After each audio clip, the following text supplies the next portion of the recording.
India can't tax your foreign salary. Wait, that's not fully true actually. NRE account equal to tax free income. ऐसा अगर आप सभी को लगता है, let's see. इसी को लेके एक बहुत अच्छा ITAT ने जजमेंट दिया है। ITAT का एक केस हुआ करता था ITAT अहमदाबाद से रिलेटेड, रेलेवेंट था कौशल गणपत भाई वर्सेस ITO। केस में जो असेसी था वो NRI था और वर्किंग करता था अब्रोड में इसको सैलरी रिसीव होती थी। ठीक है, मान लिया। लेटर ऑन क्या होता है, जो इनकम रिसीव हुई थी इसको NRE अकाउंट में ट्रांसफर किया जाता है।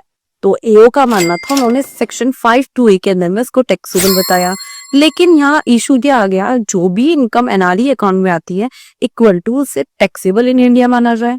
आपको क्या लगता है, कमेंट करके बताइए पहले तो, फिर हम भी बात करते हैं। ठीक है, तो जिसका लीगल प्रिंसिपल सेक्शन 5(2) जैसे मेंशन किया था उसका मीनिंग होता था यहाँ एक्सेबिलिटी डिपेंड करती है, इनकम का सोर्स ऑफ इंडिया होना चाहिए, रिसिट इन इंडिया होना चाहिए, दोनों में से कोई एक चीज होनी चाहिए। अगर दोनों में से कोई एक चीज होती है तो ही टैक्सेबिलिटी आती है, तभी ITAT का जजमेंट आता है, वो भी यही कहता है। अगर बंदा अब्रोड में ही, आउटसाइड इंडिया में ही क्या कर रहा है, वर्किंग कर रहा है और रिसिट भी उसको वही होता है, और बाद में अगर उसको NRE अकाउंट में ट्रांसफर भी हो जाता है तो वो एप्लीकेशन ऑफ इनकम हुआ, नॉट ए रिसिट नहीं माना जाता है। तो यहाँ से की ऑब्जर्वेशन क्या निकल के आती है इस केस को लेके, so salary deposited in an NRE account does not trigger to the taxes, or taxability in India depends on the place of accrual and place of first receipt. Finally कहाँ park के रहता है उससे मतलब नहीं होता है, first receipt is very important.